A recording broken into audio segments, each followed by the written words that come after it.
আরও ভালো অনুভূতির জন্য হেডফোন ব্যবহার করুন।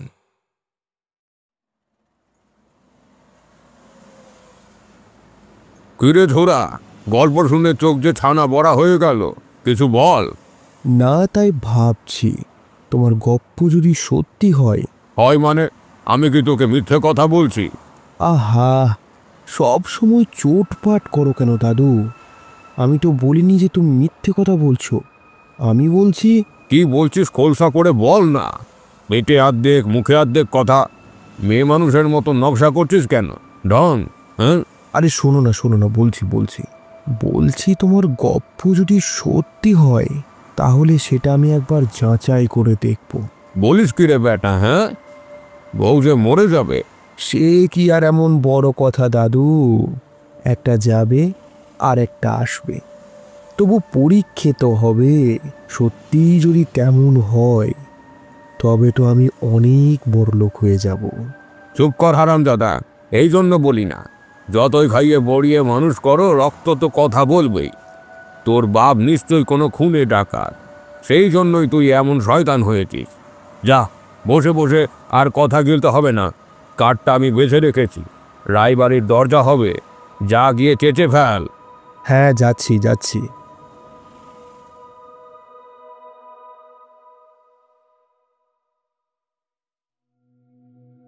সাবস্ক্রাইব করুন আমাদের অ্যানিমেশন চ্যানেল টুন বাংলাকে। চ্যানেলের লিংক ডেসক্রিপশন বক্স এবং কমেন্ট বক্সে দেওয়া রইল।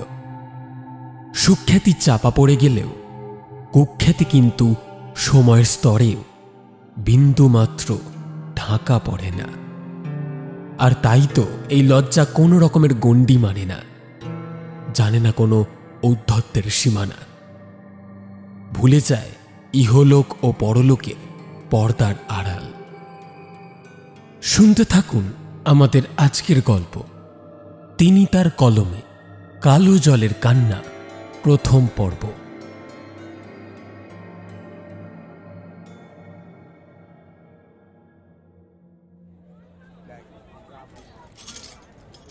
এই, ঠিক করে বলতো, আর কি কি রঙের চুড়ি কিনবি? তুমি বলো না, লাল চুড়িটা ভালো নাকি সবুজ চুড়িটা? কোনটা আমার মানাচ্ছে বেশি? লকাই মুখ ফুটে আর কিছু বলতে পারল না। বিয়ে করা নতুন বউ, গায়ের রংটা গোড়া, যেই রঙেরই চুড়ি পড়ুক না কেন, তার হাতেই ওর মন বাঁধা পড়ে আছে। সে চুড়ির দোকানিকে বলল, দোকানি, একখানা কাজ করো ভাই, তুমি গোটার চুড়ির ঝুড়িটাই বড় বাবাকে বেচে দাও। হ্যাঁ, কি বলছো গো? হ্যাঁ, ঠিকই বলেছি।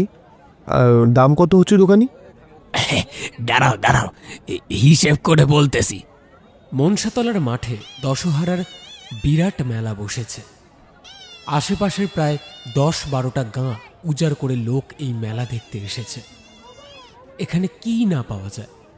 মাথার চিরুনি থেকে আরম্ভ করে পায়ের জুতো অবধি সব পাওয়া যায় এখানে। পুজোর পর তরজার আসর বসে ফি বছর।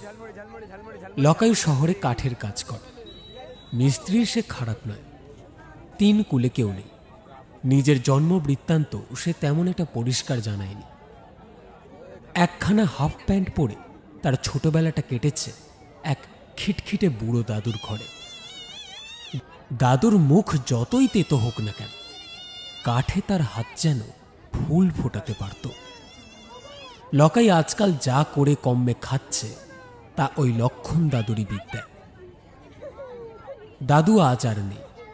এখানকারই এক গ্রামে যেটুকু জমি জায়গা তার ছিল তা এখন ভোগ দখল করে বউকে নিয়ে বাস করছে লকাই। এই হলো গিয়ে 5 টাকা 14 আনা। ভাঙানি তো নেই। বেশ, তুমি 6 টাকাই রাখো। চলো, এবার দয়া করে বাড়ির পথের দিকে চলো দেখি। চন্দনা কি করবে না বুঝে একগাল হাসিতে স্বামীর কথায় সম্মতি জানাল। হ্যাঁ।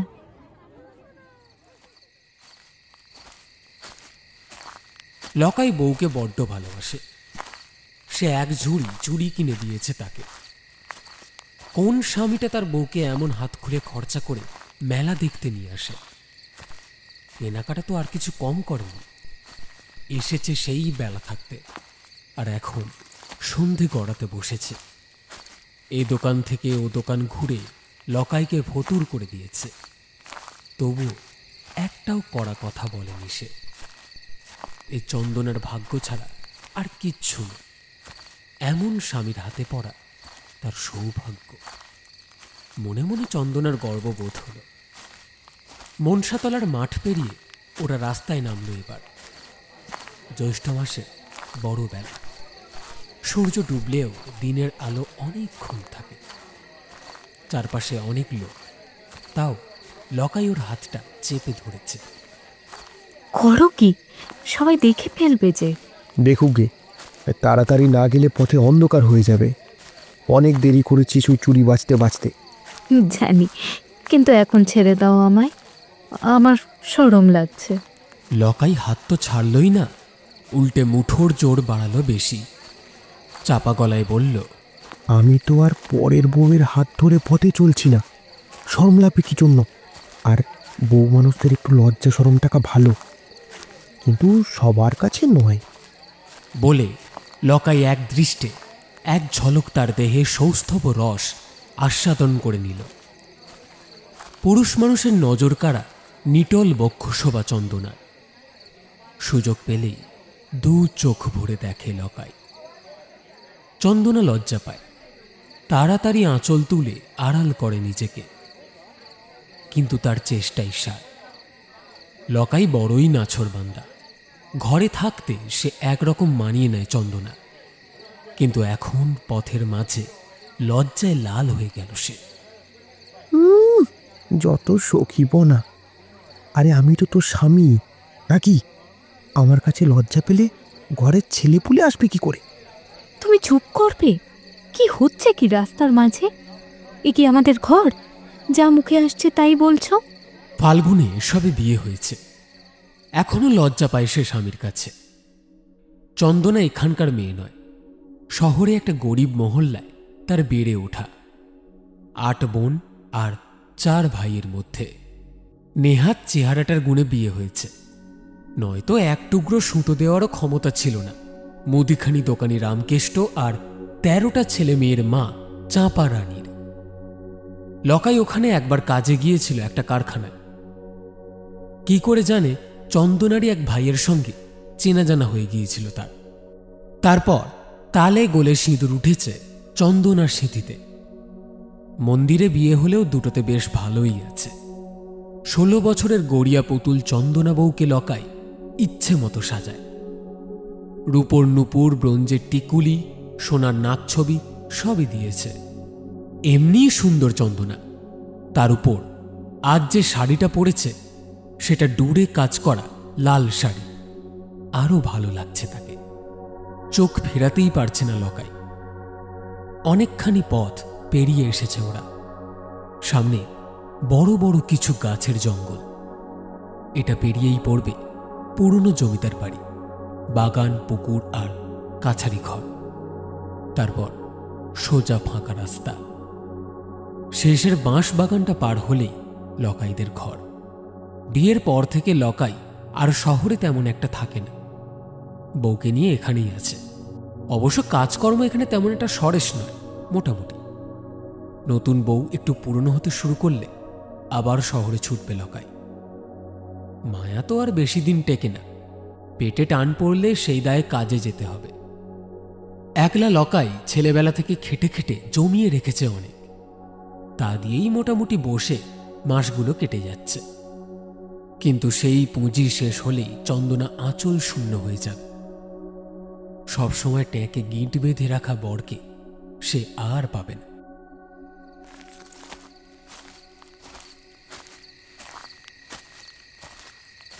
হ্যাঁ গো, অন্ধকার হয়ে গেছে। এই গাছপালার ভিতর দিয়ে কি করে যাব এখন? যদি কিছু থাকে? ওই জন্যই তো তোকে কখন থেকে বলছিলুম যে তাড়াতাড়ি চল, তাড়াতাড়ি চল। আঁধার হয়ে গেলে পথে ভয় আছে। আজ দশহারার দিনটায় সকাল থেকে বৃষ্টি হয়নি, জানিস তো। আবার আজকের দিনে বৃষ্টি না হলে তেনাদের আবার বিষ বেড়ে যায়। মায়ের পুজো হচ্ছে, আর তার বাহনেরা এখন কোন ধারে আছে তার ঠিক নেই। ঠিক আছে, ভালোই ভালোই আলো থাকতে থাকতে ঘরে যেতে বলেছিলাম এই জন্যই। চন্দনা আকাশের দিকে তাকালো। দিনের আলো শেষ রেখাটা মুছে গিয়ে সামনে দেখতে পাওয়া যায় বড় বড় গাছগুলোর মাথার অন্ধকার। জঙ্গল মতো জায়গাটা দিয়ে হেঁটে যেতে যেতে ভয় করারই কথা। গাঁগঞ্জে এর আগে কখনো আসেনি সে। রাতের বেলা যাদের নাম মুখে আনতে নেই তাদের একটু সমঝেই চলে সে। কি হলো, দাঁড়িয়ে দাঁড়িয়ে ভাবলে হবে? পা চালিয়ে যাবি তো নাকি? তোকে নিয়ে না আর কোনো দিন কোথাও যাব না। একেই তো সাজতে সাজতে বেলা 13টা বাজিয়ে ফেললি, তারপর আবার এখানে এসে এটা কিনবো ওটা কিনবো, একের পর এক জিনিস কিনলি, কথা বললেও শুনবি নি। আহা, অমন করে বলছো যে? আমার কি দেরি হতো? আসার আগে ওই রঙ্গখানা তুমি যদি না করতে। লকাইয়ের এইবার মনে পড়ল, ঠিকই তো, মেলা দেখতে আসার কথা সকাল থেকেই সবাই জানে। কত লোককে ঘরের দরজায় দাঁড়িয়ে মেলায় যেতে দেখেছে চন্দনা। তাদেরও ঘুরতে যাওয়ার কথা আজ। সকালে কাঁচা লঙ্কা, খেসার ডালের বড়া দিয়ে 2টি পান্তা খেয়ে সব রকম কাজকর্ম সে মিটিয়ে নিয়েছিল। স্নান করে এসে কাপড় পরছে, এমন সময় হঠাৎ বন্ধ দরজায় ঘা। বউ, কি করছিস রে? দরজা খোল। আহা, দিন দুপুরে আবার ছিটকিনি দিয়েছিস কেন? কাঠের মিস্ত্রির ঘর বলে দরজায় ছিটকিনির ব্যবস্থা আছে, নয়তো এই দিকে সবাই খিলি ব্যবহার করে। কোনো মতে কাপড়টা গায়ে জড়িয়ে এসে দরজাটা খুলে দেয় চন্দনা। আর তখনই ঘটে বিপত্তি। এ কি, তুই এই পুরনো কাপড় পরে মেলা দেখতে যাবি নাকি? আরে আমার তো একটা মান সম্মান আছে নাকি? আমি শহুরে মিস্ত্রি, বলি লকাই মিস্ত্রির বউ একটা নতুন শাড়িও পরে মেলা দেখতে যেতে পারে না? লোকে এসব বলবে যে। পুরনো কোথায় গো? এ তো আমাদের বিয়ের সময়কার কাপড়। যাকে, বিয়ে হয়েছে আর 4 মাস হলো, তার মধ্যে তুই কতবার কাপড়খানা পরলি সেটা একবার বল তো দেখিনি। পরবো না তো কি করব? পরবি নে তো কি করবি? এমন সেজে গুজে যাবি যে 5 জন দেখে বলবে, হ্যাঁ, লকায়ের বউ মধ্যে কিছু আছে বটে, কত সুখেই না রেখেছে তাকে। দেখবি তখন তোর কত ভালো লাগবে।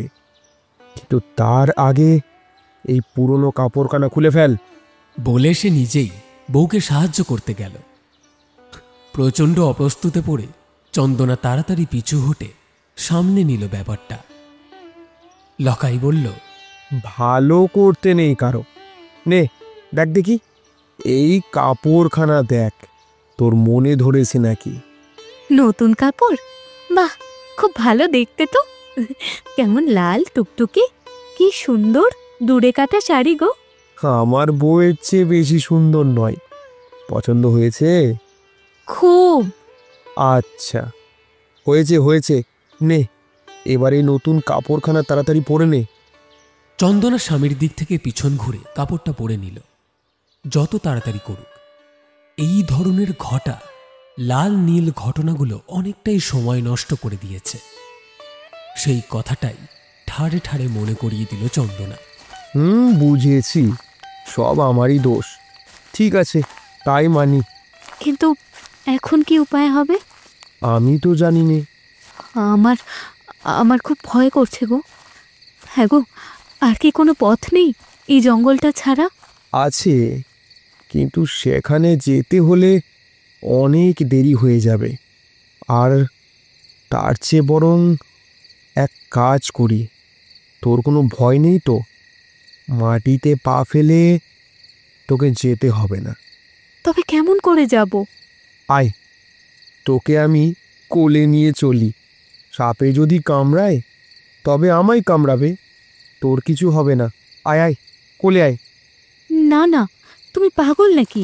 এর কোনো দরকার নেই, আমি একাই যাব, একাই পারবো। বলে তাড়াতাড়ি পা চালিয়ে একটু এগিয়ে গেল।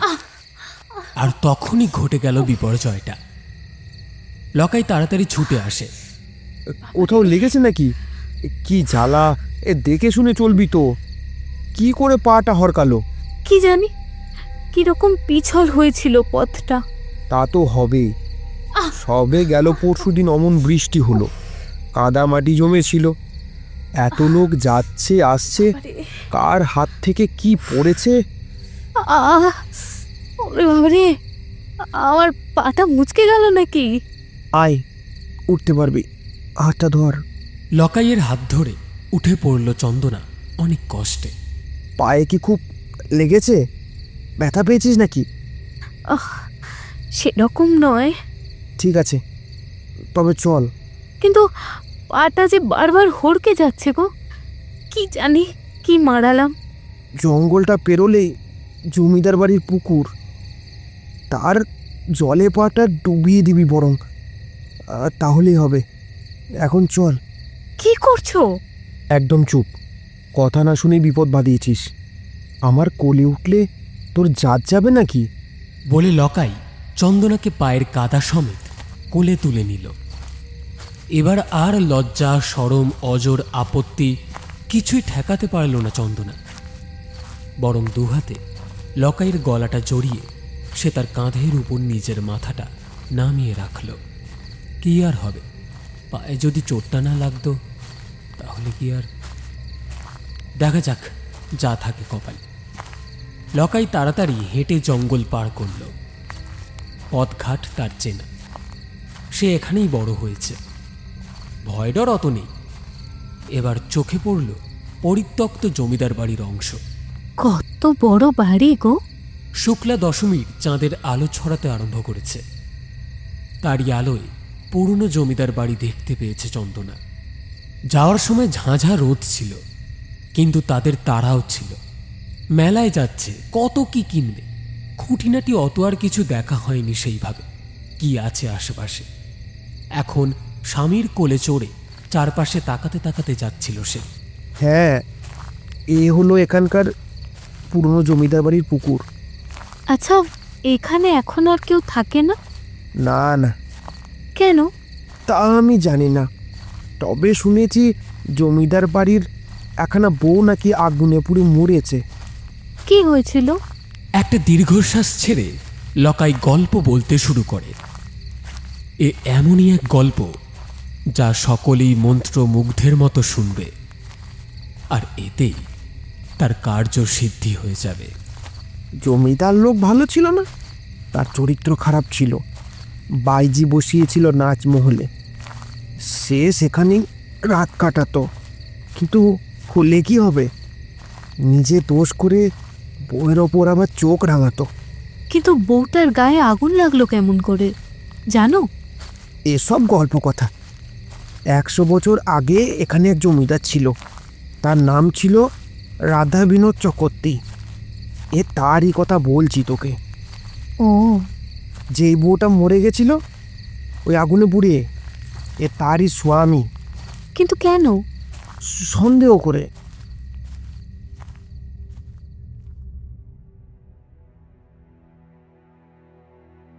রাতের পর রাত স্বামী থাকে বাইরে। বউটা নাকি পরপুরুষে মজেছিল। সেই পুরুষটিও ওই জমিদার বাড়ির কাজের লোক। পরে জানা গিয়েছিল নায়েবের ছোট ভাই সেও কাছারি ঘরে খাতাপত্তর দেখার কাজ করত। দিনে দুপুরে, এমনকি মাঝরাতেও জমিদার গিন্নি ঘরে নিয়ে আসতো তাকে চুপি চুপি। কিন্তু এক ঝি দেখে ফেলে সব। জমিদারের কানে খবরটা তুলে দেয় বকশিসের লোভে। তারপর ভর দুপুরবেলা জমিদারবাবু যখন কাছারিতে, যখন দুটিতে মিলে তারই শোবার ঘরে রাসলীলা করছে, এমন সময় ঝি গিয়ে কর্তাকে চুপি চুপি বলে, জমিদার মশাই, ওই আবার হচ্ছে, সেই পাপ হচ্ছে। আপনি বলেছিলেন না তাদের হাতে নাতে ধরবে, তাহলে চলুন এখন, তারা এই ঘরেই আছে। নিজের ঘরের কেচ্ছা ঢাক পিটিয়ে জাহির করা ঝিয়ের কোনো কাজের কথা নয়। ঝিয়ের মুখে গোপন খবর পেয়ে পুরুষালী রক্ত টকবকিয়ে ফুটতে লাগল। জমিদারি মেজাজে সে গরম হয়ে উঠল। কাছারি ভরা লোকজন, সবই তার চাকর বাকর, আর দরজার বাইরে গ্রামবাসীরা কাঁদুনি গেয়েই চলেছে বসে বসে। কাঁদুনি গাওয়ার তো আর শেষ নেই। একটার পর একটা চাওয়া নিয়ে রোজ আসে তারা। সকাল থেকে বিকেল অবধি দরজা আগলিয়ে পড়ে থাকে। তাদের কারোর ভাগ্যে শিকে ছেড়ে, কারোর আবার কোনো একদিন ছিঁড়বে, এই ভরসায় দিনটা কেটে যায়। চাওয়ার আর কোনো শেষ নেই। রাধা বিনোদ গুরুত্ব দেয় না এইসব কিছুতে। করব করে ধীর গতিতে কাছারির কাজ চালিয়ে যায় সে। কিন্তু এখন তার গতি অতি দ্রুত হয়ে গেছে। হঠাৎ কেদারা ছেড়ে উঠে পড়ায় নায়েব বলল, কি হয়েছে জমিদার মশাই? শরীর খারাপ লাগছে নাকি? ৩০-৩৫ বছরের পুরুষ রাধা বিনোদ। শরীরের মাংসপেশিগুলো পরিপুষ্ট আর শক্তিশালী। দীর্ঘদেহী জমিদার মশাই এমনিতে কম কথা বলেন, কিন্তু এখন এক কথায় উত্তর দিল, না, আমার শরীর এত সহজে খারাপ হওয়ার নয়। আমি অন্দর মহলে যাচ্ছি বিশেষ কাজে। আপনি এই দিকটা সামলান।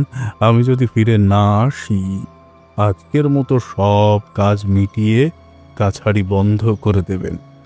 আর হ্যাঁ, আমাকে যেন বিরক্ত করতে এখন কেউ না যায় অন্দরে। বলে দামি চামড়ার মচমচে জুতো আওয়াজ তুলে সবাইকে পাশ কাটিয়ে, সবচেয়ে বড় কথা, হাতে পায়ে দৈন্যদশা মেখে থাকা প্রজাগুলোকে একরকম কুকুর তাড়া করে, কর্তা, আমার মেয়ের বিয়ের কিছু সাহায্য করেন কর্তা। জমিদার মশাই, জমিদার মশাই, আর মেয়ের বিয়ে তো কিছু সাহায্য করুন। অসুবিধা জমিদার মশাই, জমিদার মশাই, একটু ঘাস নাড়া যদি মুকুব করতেন। জমিদার মশাই, আপনার পায়ে বসছি জমিদার মশাই। যা যা তো, দূর হয়ে যায় এখান থেকে। সব সময় ন্যাকা কান। কোনো কিছু হবে না, সরে যায় এখান থেকে, যা। রাধা বিনোদ অন্দরে এসে ঢুকলেন। ঝি অপেক্ষাতেই ছিল। কর্তাকে শরবত দেওয়ার ছলে সে মন্ত্রণা দিয়ে এসেছে। এখন মজা দেখতে হবে তো। পাপিষ্ঠা মেয়ে মানুষের শাস্তি কেমন হয় তা দেখতে সে একটা মেয়ে হয়েও কম আগ্রহী নয়। জমিদারের পিছন পিছন সেও চলল। স্ত্রীর শোবার ঘরের চৌকাঠ শেষ কবে মারিয়েছিল মনে নেই রাধা বিনোদের।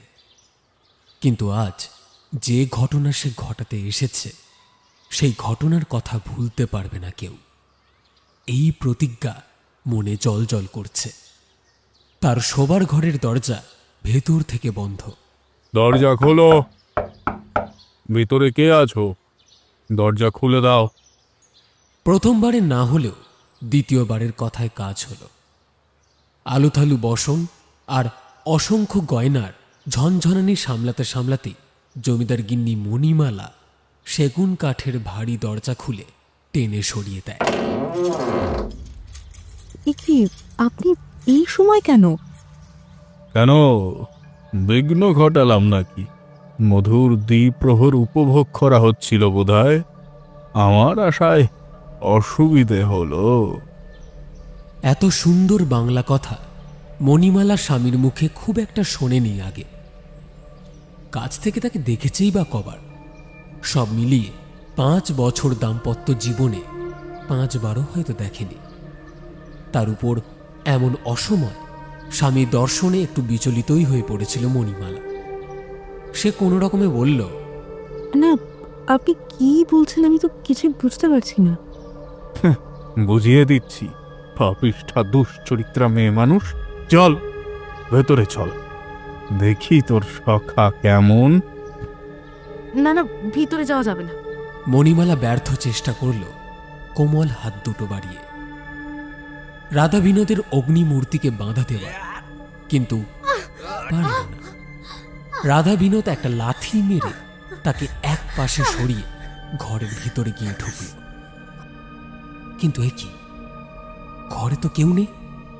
তবে শয্যা দেখে সে বুঝতে পারল কিছুক্ষণ আগে এখানে কেউ ছিল। একজন, 2 জন পাশাপাশি। দুটো বালিশের উপর রাখা কাজ করা ছাড়ন এলোমেলো।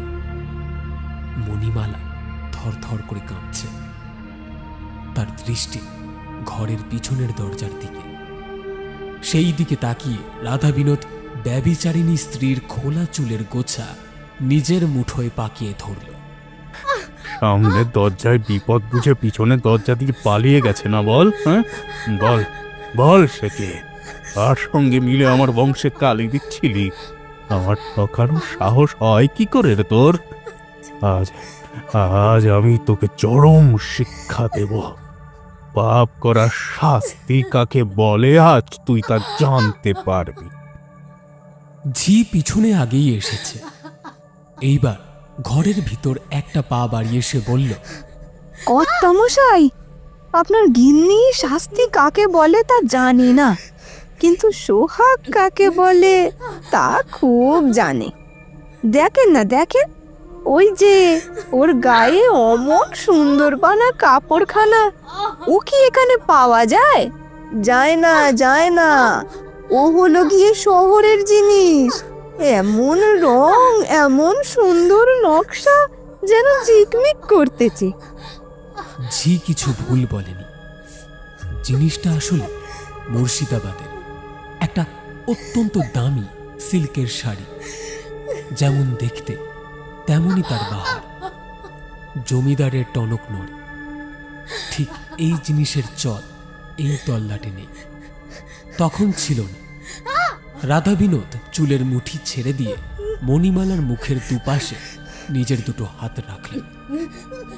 কোমল মুখে কড়া হাতের চাপ বাড়তে লাগলো ক্রমশ।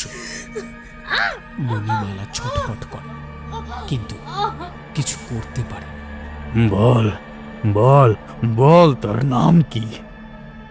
আমি আমি বলবো না, বলবো না আমি। এই কথাটা কোনো মতে উচ্চারণ হয় মণিমালার মুখে। হ্যাঁ, বলবি না, বলবি না? তোর এত জেদ? বুঝতেই পারছেন কর্তা, বলবে না বলছে যখন, তখন বলবার মতো কথা একখানা আছে।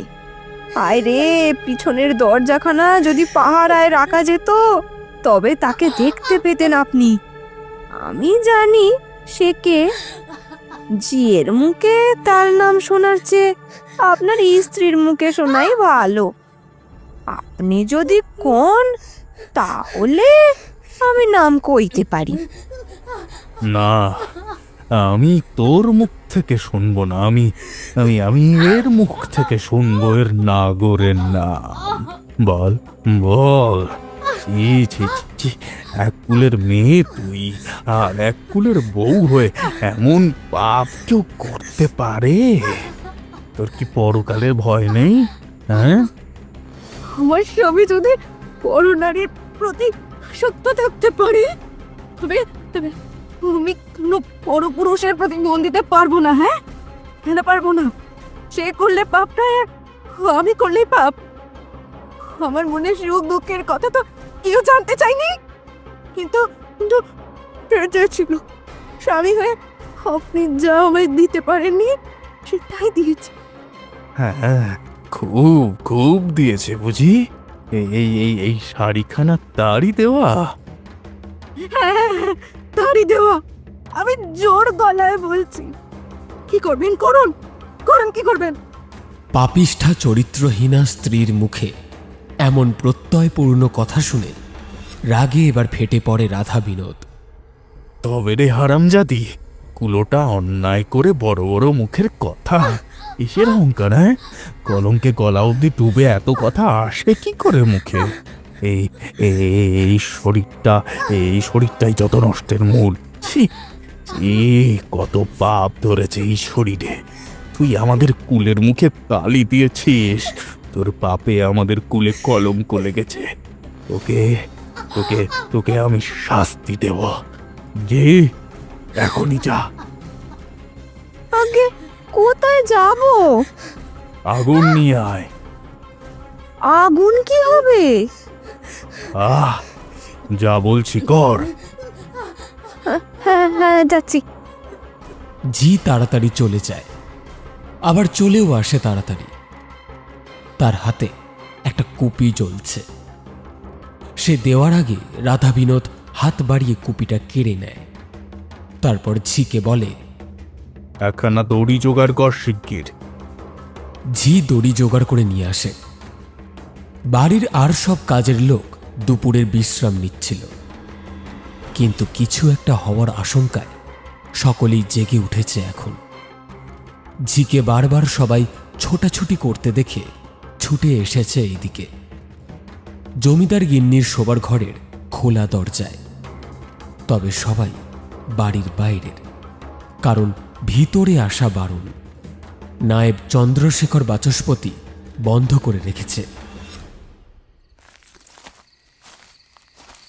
তারপর কি হলো গো? গল্পের মাঝপথে লকাই থেমে যেতে মুখ ফুটেছে চন্দনার।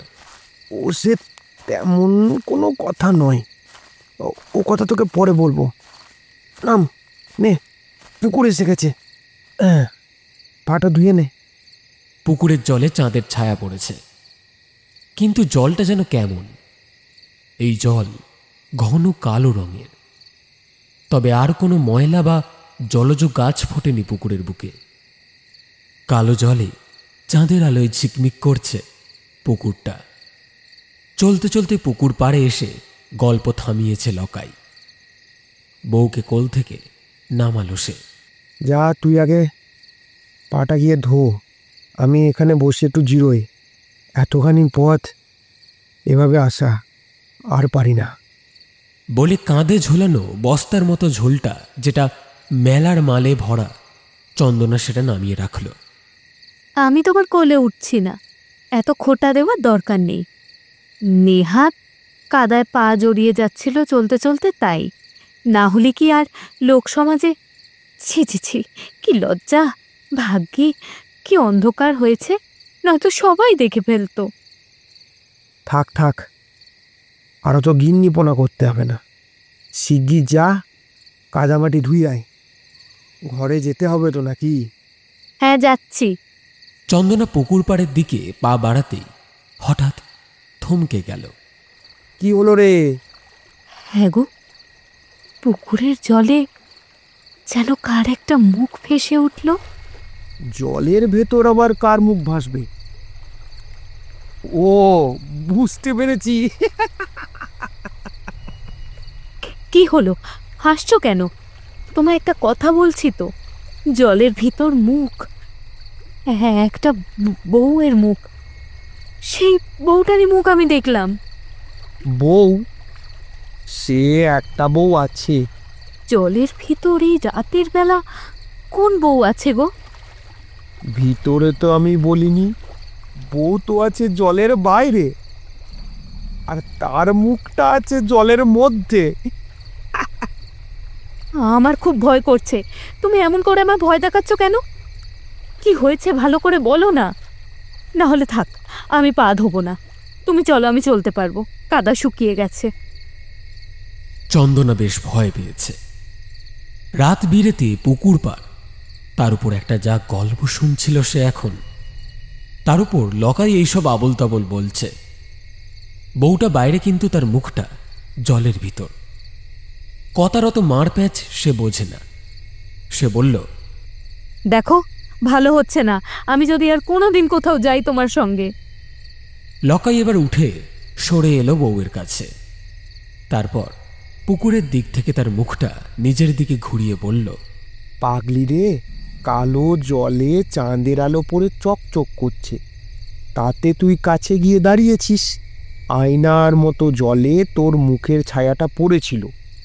নিজের মুখের ছায়া দেখে তুই ভয় পাচ্ছিস? তোকে নিয়ে যে আমি কি করব? কি আবার করবে? রেখে আসবে বাপের বাড়িতে। আমি তো এখন পুরনো হয়ে যাচ্ছি, তাই না? তাই তোমার আমাকে নিয়ে যত জ্বালা। বাপের বাড়ি যেতে মন হয়েছে বললেই তো পারতিস, তার জন্য আমায় আবার বিধিয়ে বিধিয়ে কথা বলার কি দরকার? থাক থাক, অত আমার মনের কথা বুঝতে হবে না। কত আমার মন বুঝে দুনিয়া উল্টে দিচ্ছে। তোর মন না বুঝলে চুরির দোকানটা তুলে আনতে পারতেম। আমি ঠিক বুঝেছিলাম, তোর সব চুরি পছন্দ হয়েছে। হয়েছিল কিনা বল? চুরি দেখলে সব মেয়েরই পছন্দ হয়, না হওয়ার কি আছে তাতে? ভারী বোঝাটা বয়ে বয়ে নিয়ে যাচ্ছি, আমার কষ্ট হয় না বুঝি? তা এত কষ্ট করছি কার জন্য করছি তা জানি না। থাক, আমার আর পা ধুয়ে কাজ নেই। তুমি চলো ঘরে চলে যাই, সেখানে গিয়ে যা হয় হবে। লকাই এবার একটু ফাঁপড়ে পড়ল। এত উজ্জ্বতি সয়েও কি শেষ রক্ষাটা হবে না? বউটাকে গোটা মেলায় ঘুরিয়েছে, জলের মতন পয়সা খরচ করেছে, এত কাঠ খড় পোড়ানো সব কি বৃথা হলো? মেয়ে মানুষ শাড়ি, চুড়ি, আলতা, সিঁদুর, স্নো পাউডার এসব দেখতে পেলে মাথা ঠিক রাখতে পারে না, কিন্তু তাকে প্রশ্রয় দিয়ে খুঁচিয়ে খুঁচিয়ে সব জিনিস কিনে ঝোলা ভর্তি করার এই কাজটা এ তো লকাই করেছে। এত করেও যদি লাভ না হয় তবে আর কিসে হবে? দূর, যত সব গল্প কথা। তাকে মানুষ করা সেই খিটখিটে কেটো মিস্ত্রি বুড়োটার কথা মনে করে ভিতরে ভিতরে রাগ হলো লকাইয়ের। সে মনে মনে বলল, বুড়োর মাথায় ভীমরতি হয়েছিল, তাই এসব বলে গেছে। যত সব বাজে কথা। গয়না পাওয়া যাবে না ছাই। এই তো বেলা ফুরিয়ে অন্ধকার করে এসেছে, সামনে অমন একখানা নতুন বউ, পুকুরের জলে চাঁদের ছায়া পড়েছে, কিন্তু কোথায় কি কিছুই তো হচ্ছে না। কান্না না হাতি, যত সব গাল গল্প। দূর। বিরক্ত হয়ে লকাই মুখে বলল, চল চল বউ, নিজের ঘরেই যাই। চন্দনা এতক্ষণ স্বামীর মুখের দিকে চেয়েছিল। কড়া কড়া অনেকগুলো কথা রাগের মাথায় বলে ফেলেছে। এখন সেটা ভেবে মনে মনে তাই একটু কষ্টই হচ্ছিল। মানুষটা তো এত খারাপ নয়। তাকে কত যত্ন করে নিজের পাতের মাছ তার মুখে তুলে দেয়, ঘর সংসারের কাজও করে হাত খালি থাকলে। আর আজ কেমন মেলা ঘোরালো তাকে। বাপের ঘরে থাকতে কি আর এত সুখ কপালে হয়েছে তার কোনোদিন? সে একটু নরম হয়ে কাছে এসে বলল, হ্যাঁ চলো তাই যাই, ঘরে গিয়ে আবার ভাত খেতে হবে। তোমার খুব খিদে পেয়েছে না গো? ভেবো না, তুমি হাত পা ধুয়ে একটু জিরোবে, আমি ভাত বসিয়ে দেব। শাক তো কেটেই রেখেছি, ভাজতে আর কতক্ষণ লাগবে। কি হলো, চলো। মিলে দাঁড়িয়ে আছো যে? মিষ্টি মেয়েটা মধু গলায় সোহাগ ঢেলে এত কথা বলছে, কিন্তু তাও লকাইয়ের কান ভুল করল না। ঠিক ঠিক ঠিক, খুব ধীরে হলেও শোনা যাচ্ছে বটে। লকাই আবার গল্প বলতে শুরু করল।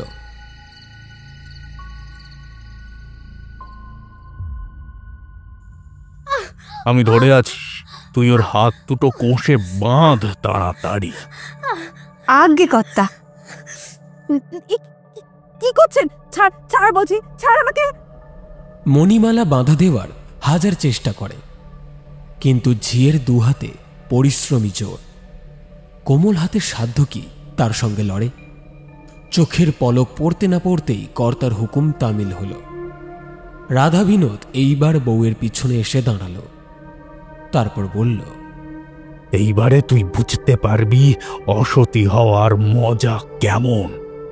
শরীর দিয়ে খুব সুখ ভোগ করা হয়েছে, তাই না? এইবার এই শরীরেই তিলে তিলে টের পাবি জ্বালা কাকে বলে। মণিমালা অনেক অনুনয় বিনয় করেছে, কিন্তু একবারও সে এই কথা বলছে না যে তার ভুল হয়েছে। আপনি কি পাগল হয়ে গেছেন নাকি? কি কি করতে চাইছেন? সুখী হতে সবাই চায়, আপনারা তো সুখ কোথা নিতে কোথাও বাঁধেনি। আর আমি সেই সুখের করছি বলে জিয়ের সামনে আমায় তুমি করে অপমান করছেন। ভাই আপনার আমার হাতের বাঁধন খুলে দিতে বলুন।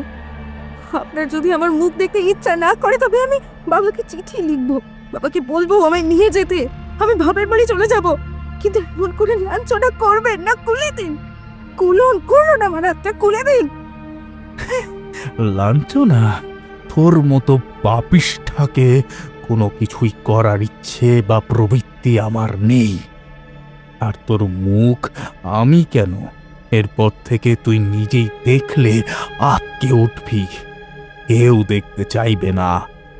বড় রূপের দিমাগ না তোর?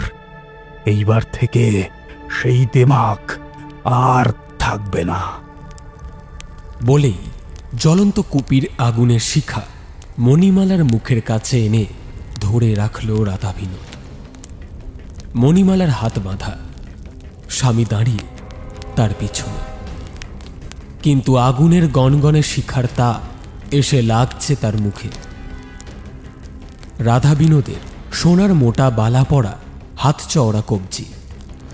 সে দেখছে ওই আগুনের আলোয় ডান পাশ থেকে কাঁধের উপর হাতটা এগিয়ে এসেছে তার ঠিক চোখের কাছে। আমি সহ্য করতে পারছি না।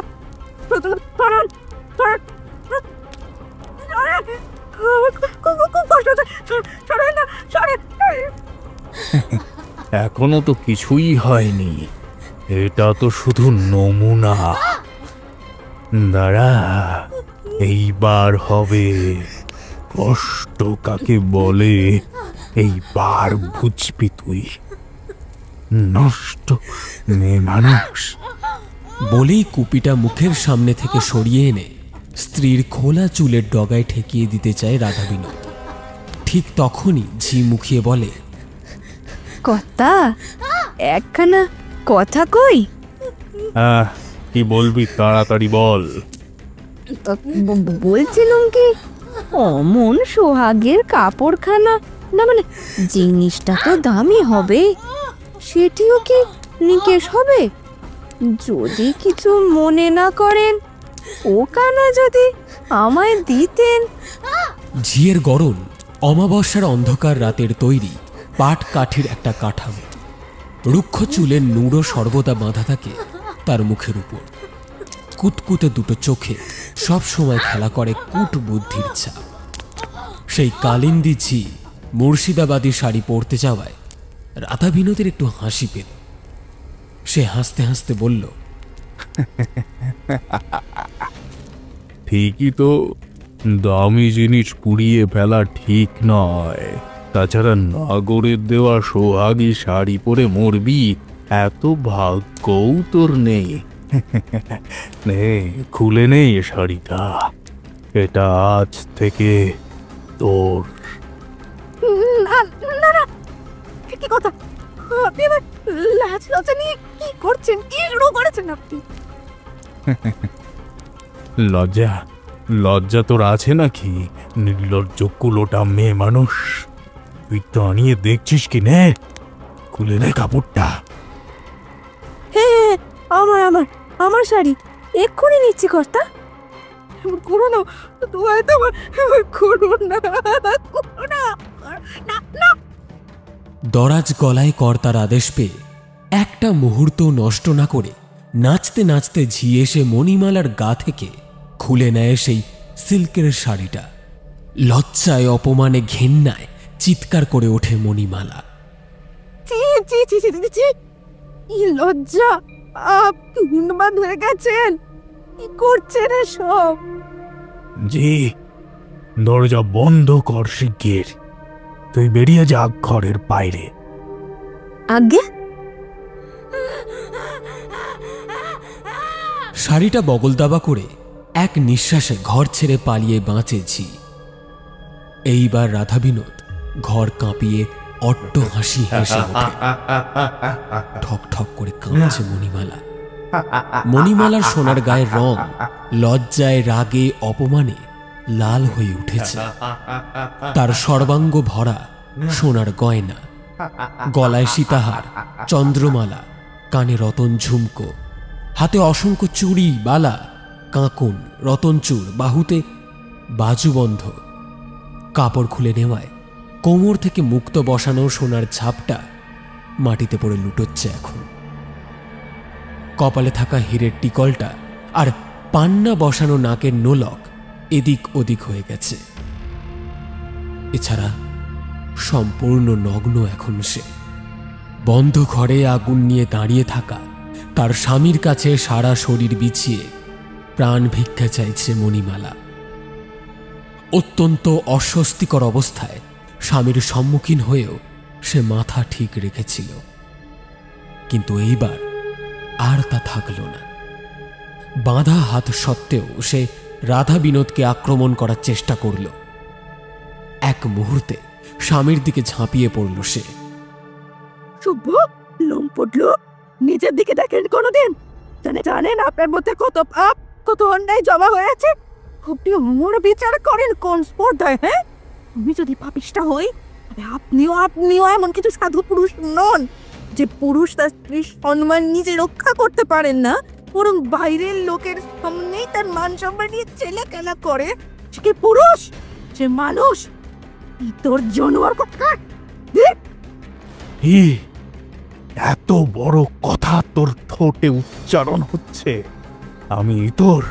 আমি জানোয়ার, আমি লম্পট।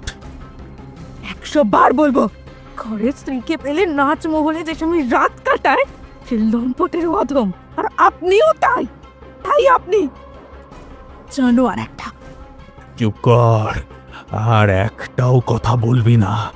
আর দেরি নয়, এইবার তোর শাস্তি পাওয়ার সময় হয়েছে। মত বলে উত্তেজিত হয়ে সামনে এগিয়ে এসে সুন্দরী স্ত্রীর চুলের মুঠিটা বাঁ হাতে চেপে ধরে ডান হাতে মণিমালার লালচে ঠোঁটের কোণায় রাধা বিনোদ ছুঁয়ে দিল কুপির অগ্নিশিখা। প্রচণ্ড যন্ত্রণায় কাতরে উঠল মণিমালা। কেমন লাগছে? হ্যাঁ, ঠোঁটে খুব আরাম হয়েছিল বড় বড় কথা বলে। এইবার কেমন লাগছে? হ্যাঁ, দাঁড়া, এইটুকুই নয়, আরো অনেক দুর্গতি অপেক্ষা করছে তোর জন্য। রাধা বিনোদ ঠোঁটটা পুড়ে গেছে দেখে কুপিটা সরিয়ে এনে এবার ছুঁয়ে দিল মণিমালার উন্মুক্ত বক্ষদেশে। আর্তনাদের মাত্রা ক্রমশ চড়ছে। এবার রাধা বিনোদ কুপির মুখ আড়াল করল মণিমালার মেঘের মতো খোলা ঘন চুলের গোছার নিচে। আর বাকি নেই, রাধা বিনোদের কাজ ফুরল। সর্বাঙ্গে আগুন লাগিয়ে দিয়েছে সে। উলঙ্গ অগ্নি দগ্ধরত দেহে কিছুক্ষণ ছটফট করে ছুটে বেড়ালো মণিমালা। কিছুই করতে পারল না, কারণ সে আগুন নেভানোর চেষ্টা করার অবস্থাতেই তখন নেই। আগুনে পুড়ছে তার গায়ের চামড়া, মাংস। রাধা বিনোদ নিরাপদ দূরত্বে দাঁড়িয়ে খানিকক্ষণ দেখল এই পৈশাচিক হাহাকার কাণ্ড। তারপর বলল, রে, পর পুরুষের সোহাগের চেয়ে কি আগুনের তাপ বেশি? হ্যাঁ, কি মনে হচ্ছে তোর? কুলোটা অলক্ষী মেয়ে মানুষ। হ্যাঁ, শেষ প্রশ্নটা করে দরজা খুলে দিয়ে বাইরে বেরিয়ে গেল রাধা বিনোদ। তাকে বেরিয়ে যেতে দেখে বোধহয় স্বাভাবিক বুদ্ধি উদয় হল মণিমালার পড়তে থাকা চেতনার। দরজা তো খোলা আছে, অযথা বদ্ধ ঘরে চার দেওয়ালের মাঝে ঘোরাঘুরি না করে বাইরে বেরিয়ে গেলে তো বাঁচার একটা উপায় হতেও পারে। সবাই তো আর পশু নয়। তাকে এইভাবে পড়তে দেখে, মরতে দেখে কেউ কি আর এগিয়ে আসবে না?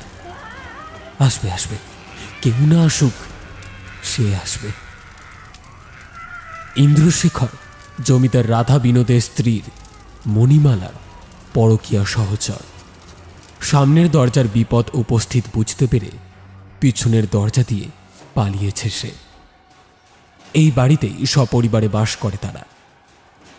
চন্দ্রশেখরেরা বাবার আমল থেকে এই জমিদারি নায়েবি করছে, ফলে তারাও এই বাড়িরই বাসিন্দা।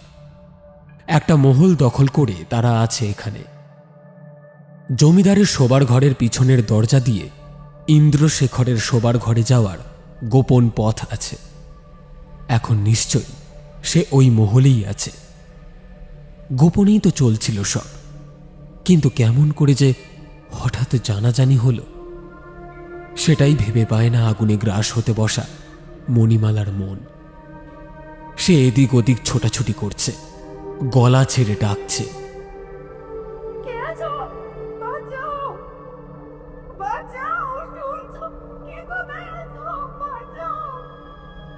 কিন্তু কেউ শোনে না। সারি সারি ঘরের দরজা বন্ধ। মুর্শিদাবাদী সিল্কের শাড়ি হাতস্থ করে ঝি যখন আহ্লাদে আটখানা হয়ে পরনের কাপড়টা বদলাবে ভাবছে, সেই সময় খোদ রাধা বিনোদ তার দরজায় গিয়ে বলে আসে, এক্ষুনি যা, সব চাকর বাকরকে বল মহলের সব কটা ঘরের দরজা যেন বন্ধ করে নেয়। সদর দরজাখানা না, ওটা খোলা থাক। কর্তার আদেশ আবারও পালন করেছি। তার কথায় কাজ করে বাকি সবাইও। মণিমালা গোটা মহল ঘুরে এবার সদর দরজায় এসে পড়ে। যাক, এই দরজা খোলাই আছে। বাইরে বেরিয়ে যায় সে। ততক্ষণে তাকে দেখার জন্য অসংখ্য জোড়া জোড়া চোখ সেখানে হাজির হয়েছে। তারা শুধু দেখতে এসেছে, কিছু করতে আসেনি। রাধা বিনোদ ঝিকে হুকুম করে দ্রুত গিয়ে ঢুকেছিল কাছারি ঘরে। কেউ কিছু বলার আগেই সে সবাইকে শুনিয়ে বলেছে, এখানে যারা যারা রয়েছেন আর বাইরে যতজন বসে আছে সবাই এক্ষুনি আমার বাড়ির মূল দরজার সামনে গিয়ে দাঁড়ান। কেন জমিদার মশাই, কি হয়েছে? কোনো অতিথি আসছেন নাকি? অতিথি? না না, আসছে না কেউ, বিদায় নিচ্ছে। তবে সে অতিথি নয়, পাপের মূর্তি। চলুন চলুন চলুন, দেরি হয়ে যাচ্ছে। আপনারা দেখবেন এমন কিছু যা আগে দেখেননি। চলুন চলুন। জমিদার মশাইয়ের হেঁয়ালি কথা কেউ না বুঝলেও আদেশ পালন করতে সবাই ছুটে আসে। অদ্ভুত কিছু দেখার খবর এরই মধ্যে হাওয়ায় উড়ে গোটা গ্রামে ছড়িয়ে পড়েছে। আর গোটা গ্রামও তাই দেখবে বলে ভিড় করেছে এইখানে। কিন্তু এ কি দেখছে তারা? জমিদার বাড়ির কুলরক্ষী এমন ভাবে? ততক্ষণে আগুন ছড়িয়ে গেছে অনেকটাই। এবার মণিমালার নিম্নাঙ্গ পুড়তে শুরু করেছে। আর দাঁড়িয়ে থাকতে পারছে না। তবুও সারা গায়ে আগুন নিয়ে একজনের কাছে জীবন ভিক্ষে চাইছে। কেউ হয়তো প্রশ্ন করে, তার এমন দশা করল কে? ভিড়ের মধ্যে মুখ দেখা যায় না তার, কিন্তু রাধা বিনোদের উত্তর স্পষ্ট শোনা যায়। ওর স্বভাব। এইটুকু বলে সে সবিস্তারে মণিমালার কথা শোনায় সবাইকে। আপনারা দেখুন, জমিদার রাধা বিনোদ চক্রবর্তী তার ব্যভিচারিণী স্ত্রীকে কেমন শাস্তি দিয়েছে। মেয়ে মানুষ কলঙ্ক মাখলে তার কি দশা হয়। ঝি এসে পড়েছে অনেক আগে। সে এসে বলে ওঠে, কিন্তু কর্তামশাই, বিচার তো একজনের হলো, আর একজনের বিচার কিভাবে হবে? তার নামখানাই তো আপনি জানেননি। মণিমালা তখন পাগল হয়ে গেছে। তাকে বেশি কাছে আসতে দেখলেই সবাই পিছু হেঁটে সরে যাচ্ছে। এমন করতে করতে সিংহ দরজার কাছ থেকে সরে সবাই জমিদার বাড়ির পুকুর পাড়ের কাছাকাছি এসে পৌঁছল। পুকুরের জল টলটল করছে গোধূলির আলো গায়ে মেখে। মণিমালার থেকে অনেক দূরে পশুর মতো দর্শকেরা দাঁড়িয়ে, যাদের মন পাতকি জমিদার গিন্নির গোপন কথা জানতে পেরে পর নিন্দায় ভরে উঠেছে। লবঙ্গ লতিকা অষ্টাদশী মণিমালার সম্পূর্ণ নগ্নদেহ অগ্নিদগ্ধ হতে দেখে যাদের পাশবিক প্রবৃত্তি মাথা চারা দিচ্ছে ভিড়ের মধ্যে। জমিদার বাড়ির ঝি ছাড়া মেয়ে মানুষ তেমন একটা নেই, আর যারা আছে তারা শক্তিহীন। অত স্পর্ধা তাদের নেই যে মণিমালাকে সাহায্য করবে এগিয়ে এসে। মণিমালা শরীরের শেষ শক্তিটুকু দিয়ে ঝাঁপিয়ে পড়ল কালো জলে। কিন্তু এ কি হলো? তার গায়ের আগুন নিভে যাচ্ছে ঠিকই, তার সাথে সাথে এই যে চরম অসহ্য যন্ত্রণা আরম্ভ হয়েছে। সহ্য করতে পারছে না মণিমালা। সে পাড়ের উপর উঠে আসতে চায়, কিন্তু পারে না। এমন করে থাকতে থাকতে একসময় জ্ঞান হারায় মণিমালা। তখন তার মাথার দিকটা পাড়ে, আর নগ্ন শরীরটা আধডুবো হয়ে জলের মধ্যে পড়ে আছে। তাকে স্থির হতে দেখে বাকিরা যে যার মতো বাড়ি ফিরে যায়। সরে না শুধু একজন।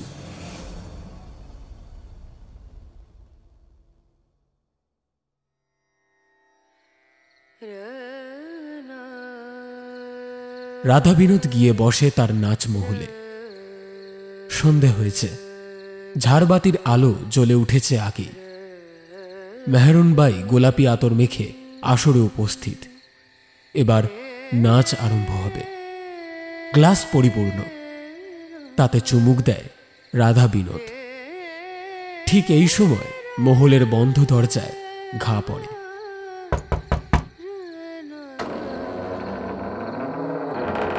হাউমাউ করে সেই ঝি প্রহরীকে সরিয়ে ভিতরে ঢুকে আসে। বিরক্ত হয় রাধা বিনোদ।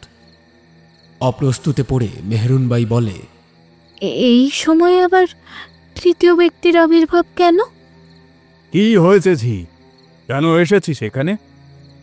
আগে আগে কর্তা কর্তা কেন যে এইছি তো তার বলি কি করে? একসঙ্গে দুটোর দুঃসংবাদ নিয়ে এইছি কর্তা। দুঃসংবাদ? কিসের কি হয়েছে? কে মরেছে? আগে আগে মরেছেন গিন্নিমা, আর আর ওই আমাদের নায়েব মশাইয়ের ছোট ভাই, এনারা দুজনেই। ইন্দ্রশেখর? সে মরল কেমন করে? আগে গলায় দড়ি দিয়ে। সে কি?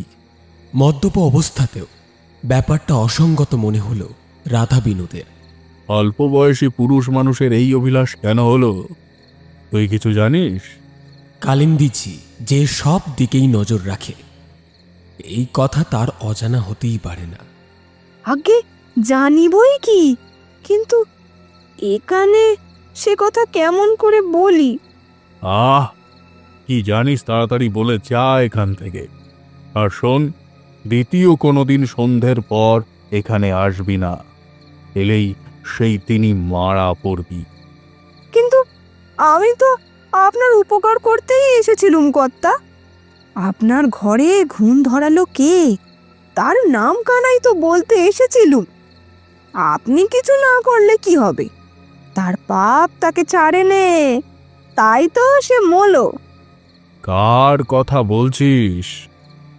আগে নায়েব মশাইয়ের ভাই, সেই তো গিন্নিমার সঙ্গে, মানে আমি তাকেই দেখেছি।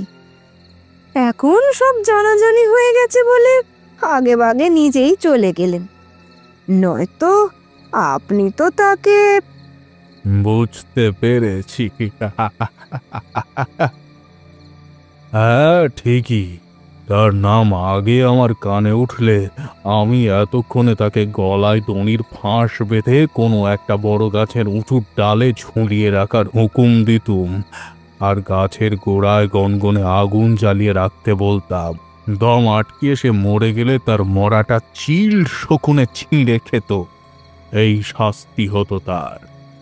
তার চেয়ে অনেক কম কষ্টে সময় থাকতে নিজেই নিজের গলার দড়ি পরে পিঠ বাঁচিয়ে পালিয়েছে। না, বুদ্ধি ছিল বটে নায়েবি রক্ত শরীরে, তাই তো বুঝ তার বেয়াদব ছিল কুলাঙ্গারটা। তবে তুই বকশিস পাবি শুভ সংবাদ দেওয়ার জন্য। আমার কাজ কমে গেছে, এখন যা আর সবাইকে গিয়ে শুনিয়ে দিবি আমার হুকুম। আজ থেকে ওই কালো জলের পুকুর আমি বাজেয়াপ্ত করলাম। ও পুকুরে কেউ নামবে না, ওর জল ব্যবহার হবে না আর। বুঝলি? যে আমার কথাটা শুনবে না তার কপালে দুঃখ আছে। ওর জলে সেই পাপ কি মেয়ে মানুষটার শরীরের পাপ মিশে গেছে। ওই পুকুরটা এখন থেকে পাপের। যা এখন এখান থেকে। হ্যাঁ যাচ্ছি যাচ্ছি, কিন্তু একখান কথা। আবার কি? না মানে গিন্নিমার দেহটা কি হবে? সৎকার হবে না? তিনি তো খানিক হারায় খানিক জলে থেকে মরেছেন। যতই হোক বউ মানুষ, অমন খোলা শরীরে চিত হয়ে পড়ে আছেন, পুড়ে জুড়ে একসা কাণ্ড। আগে তার কি হবে কর্তা? হবে না, কিচ্ছু হবে না, তার কোনো সৎকার হবে না। ওখানেই তার দেহ পচে গলে জলে তলিয়ে যাবে, এটাই আমার হুকুম। আর নয়তো শেয়াল কুকুর ছিঁড়ে ছিঁড়ে খাবে, যা হয় হোক। বাপ যেমন করেছে শাস্তি তেমনই, বুঝতে পেরেছিস? হ্যাঁ, বুঝেছি বুঝেছি। তবে এই নে। নিজের গলার সোনার হার খুলে ছুঁড়ে দেয় রাধা বিনোদ। ঝি সেটা কুড়িয়ে নিতেই, যা যা, এবার যা এখান থেকে, বেরো, বেরিয়ে যা। আমার অনেক সময় নষ্ট করেছিস। আমি আমি যাচ্ছি, আমি চলে যাচ্ছি। আমি সবাইকে বলতে যাচ্ছি, পেন্নাম পেন্নাম কর্তা, পেন্নাম। ঝি তড়িঘড়ি সেখান থেকে চলে যায়। নাও, এবার নাচ শুরু করো। নেশাটা সব হচ্ছিল, তাকে পুরো নষ্ট করে দিয়ে গেল। তোমার ঘুঙুরের আওয়াজ আমার চোখে ঘুম নামিয়ে আনুক। নাচ মেহেরুন ভাই, নাচ। জো হুকুম। বলেই মেহরুন বাই তার ঘুঙুর বাঁধা পা লাল গালিচার উপর ধ্রুপদী মুদ্রায় ফেলতে লাগল। ঝাড়বাতির ঝলমলে আলোর মধ্যে অনাবৃত সুগন্ধি দেহে ঢেউ খেলে যাচ্ছে নাচের তালে। এইবার আবার একটু একটু করে দারুণ নেশা ধরছে রাধা বিনোদের। সেই রাতটা এভাবেই শুরু হলো, কিন্তু শেষ হলো বড়ই আতঙ্কের জন্ম দিয়ে।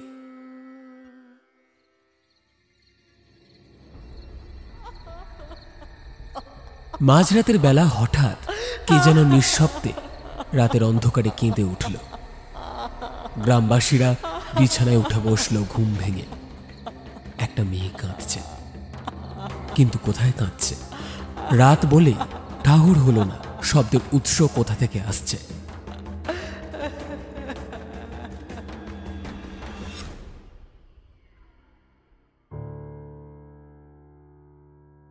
শুনছিলেন আমাদের আজকের গল্প কালো জলের কান্না। গল্পকার তিনিতা। গল্প পাঠে আমি সায়ন। লক্ষণ রূপঙ্কর, লকাই বাসক, চন্দনা এবং মেহরুন অঙ্কিতা, কালিন্দী ঐন্দ্রিলা, জমিদার রাধা বিনোদ বিশ্ব, মণিমালা খুশি, সুনয়নী দেবস্মিতা, নন্দিনী মৌমিতা, জগন্নাথ বুবাই। অন্যান্য ভূমিকায় ঝিনুক, সায়নিতা এবং আমি সায়ন। পর্ব পরিচালনা এবং গল্পের সূত্রধার আমি সায়ন। সমগ্র গল্পের আবহ সঙ্গীত এবং স্পেশাল এফেক্টসে সূর্য, পোস্টার ডিজাইনে মুরালি। আমরা অসংখ্য ধন্যবাদ জানাই তিনিতাকে আমাদের এই উদ্যোগে পাশে থাকার জন্য। কেমন লাগলো আমাদের আজকের গল্প জানান আমাদের কমেন্ট বক্সে। গল্পটি ভালো লেগে থাকলে লাইক এবং শেয়ার করতে ভুলবেন না। আমাদের গল্প নিয়মিত শুনতে হলে চ্যানেলটিকে সাবস্ক্রাইব করে রাখবেন। আবার একটি নতুন গল্প নিয়ে খুব শীঘ্রই হাজির হচ্ছি আমরা। ততক্ষণের জন্য বি সেফ, স্টে কানেক্টেড।